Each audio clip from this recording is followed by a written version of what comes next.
जिंदगी जीना आसान नहीं होता, बिना संघर्ष कोई महान नहीं होता। जब तक ना पड़े हथौड़े की चोट, तब तक पत्थर भी भगवान नहीं होता। So welcome back to my YT family. आप सभी लोगों का स्वागत है मनदीप ऑफिशियल में। अगर आप मेरे चैनल पे नए हो तो मेरे चैनल को सब्सक्राइब ज़रूर कर लीजिएगा और साथ ही साथ में बेल आइकन को प्रेस करना ना भूलें, ताकि मैं आप लोगों के लिए जितनी भी हार्ड वर्क करके मोटिवेशनल स्टोरीज लेकर के आती हूँ उन सभी की नोटिफिकेशंस आपके पास में आते रहेंगे। और साथ ही साथ में आप मुझे अच्छे अच्छे कमेंट भी कीजिएगा, ताकि मैं खुद मोटिवेटेड रह सकूँ। और चैनल को सब्सक्राइब करना बिल्कुल भी मत भूलिएगा। तो चलिए फिर आज की कहानी को शुरू करते हैं। आज की कहानी इस थीम पे बेस्ट होने वाली है कि हमें अपनी ज़िंदगी में सीखना कभी भी बंद नहीं करना चाहिए।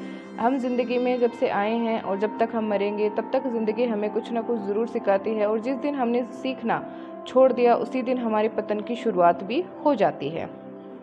ये कहानी दो व्यक्तियों की है जो कि एक दूसरे के घनिष्ठ मित्र रहते हैं, बेस्ट फ्रेंड रहते हैं।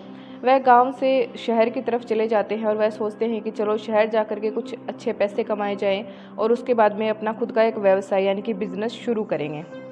इसके बाद वह दोनों बिजनेस करने के लिए शहर के अंदर चले जाते हैं। वहाँ पर बहुत सारी चीज़ें ट्राई करते हैं। शुरुआत में वह बिज़नेस नहीं कर पाते क्योंकि उनके पास बहुत ही कम पैसे होते हैं और उनके पास में कोई और सहारा भी नहीं होता है। तो वह दोनों मिलकर के कुछ छोटे मोटे काम करने शुरू कर देते हैं।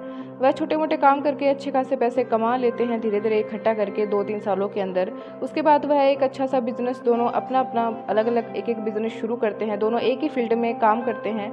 इसके बाद जो पहला व्यक्ति होता है वह थोड़ा सा आलसी टाइप का होता है। जब उसका बिजनेस अच्छा चलने लगता है तब वह सोचता है कि मेरा बिजनेस तो बहुत अच्छा चल रहा है और अब मुझे कोई भी एक्स्ट्रा मेहनत करने की ज़रूरत नहीं है और ना ही कुछ अच्छी चीज़ें सीखने की ज़रूरत है।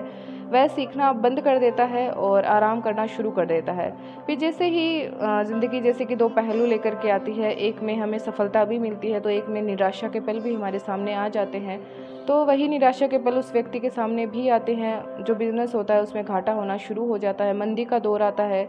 वो जिस फील्ड में अपना बिज़नेस कर रहे होते हैं उस फील्ड की थोड़ी डिमांड कम होने लगती है। तो धीरे धीरे करके उस व्यक्ति का जो बिज़नेस होता है वह धीरे धीरे करके डाउन होने लगता है और उसको बहुत ज़्यादा घाटा होने लगता है। इसके बाद में वह परेशान रहने लगता है।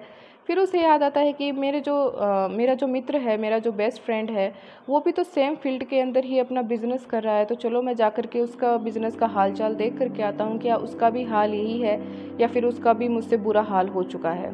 इसके बाद वह वक्त निकालता है एक दिन और अपने मित्र के पास जाकर के उससे बहुत सारी बातें करता है और फिर वह उससे पूछता है कि तुम बताओ तुम्हारा बिज़नेस कैसा चल रहा है। वह कहता है कि मेरा बिज़नेस बहुत अच्छा चल रहा है और मुझे काफ़ी प्रॉफिट भी हो रहा है और दिनों से ज़्यादा मुझे प्रॉफिट इसमें अभी मिला है। इसके बाद वह मन ही मन सोचता है कि मुझे तो इतना ज़्यादा घाटा हुआ है, इसको इतना प्रॉफिट कैसे हो गया। इसके बाद वह उससे पूछता है कि तुम एक बात बताओ, हम दोनों एक ही फील्ड में बिज़नेस करते हैं और अभी फ़िलहाल मंदी का दौर चल रहा है, तो ऐसा क्यों है कि मेरा बिज़नेस है उसमें घाटा हो रहा है और जो तुम्हारा बिज़नेस है उसके अंदर इतना ज़्यादा मुनाफा हो रहा है। इसके बाद में वह उसे कहता है कि तुमने सीखना छोड़ दिया होगा। फिर वह कहता है कि मैं कुछ समझा नहीं।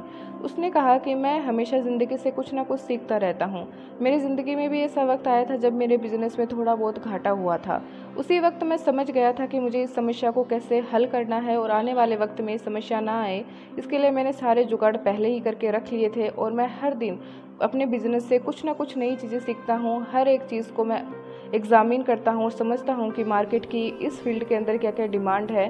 तो मैंने सीखना बंद नहीं किया है, मैं हमेशा सीखता रहता हूँ। मैं कभी निश्चिंत होकर नहीं बैठता हूँ कि मेरा बिज़नेस बहुत आगे चला गया है तो अब मुझे काम करने की या फिर कुछ सोचने की ज़रूरत नहीं है, मेरे कर्मचारी सब कुछ देख लेंगे। मैं ऐसा बिल्कुल भी नहीं करता हूँ, सारी चीज़ों को अच्छे से समझता हूँ और ज़िंदगी से सब कुछ सीखता रहता हूँ। इसके बाद वह जो पहले वाला मित्र होता है वह समझ जाता है कि मुझे घाटा क्यों हो रहा है, क्योंकि मैंने अपनी गलतियों से कुछ भी नहीं सीखा और अपनी ज़िंदगी से भी मैंने बहुत सारी चीज़ें हैं जो कि सीखना मैंने छोड़ दिया और मैंने आलस को अपना लिया। मैं निश्चिंत हो चुका था कि मेरे कर्मचारी ही मेरा बिज़नेस हैंडल कर लेंगे, मुझे कुछ भी करने की ज़रूरत नहीं है। मैं मौज और अय्याशियों के अंदर मैं पागल हो चुका था।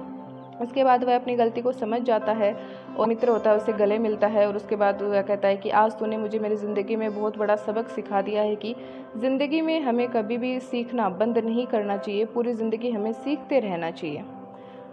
सो माई वाईटी फैमिली, इस कहानी से मोटिवेशनल स्टोरी से हमें यही सीखने को मिलता है कि ज़िंदगी हमेशा बहुत अलग अलग पहलू रखती है, बहुत ही उतार चढ़ाव हमारी ज़िंदगी में आते रहते हैं। लेकिन हमें कभी भी जब हमें सफलता मिलनी शुरू हो जाती है, फिर हमारी ज़िंदगी में बहुत सारी अच्छी अच्छी चीज़ें होनी शुरू होती हैं, तो उस वक्त हमें बिल्कुल भी निश्चिंत होकर नहीं बैठना चाहिए। हमें नई नई चीज़ें हैं वो सीखते रहनी चाहिए। अगर हमने नई नई चीज़ें सीखना छोड़ दिया तो हम अपनी ज़िंदगी में कभी भी सफल नहीं हो पाएंगे। और जिस तरीके से इस व्यक्ति को, पहले वाले व्यक्ति को घाटा हुआ, बहुत सारी चीज़ें से फेस करनी पड़ी, वैसी ही प्रॉब्लम हमें भी फेस करनी पड़ेंगी।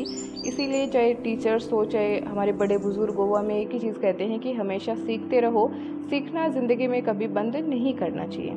So thank you so much for listening this motivation story. ऐसी स्टोरीज़ मैं आप लोगों के लिए लाती रहूँगी और आप लोग भी मुझे प्यारे प्यारे कमेंट्स ज़रूर कर दीजिएगा। Thank you.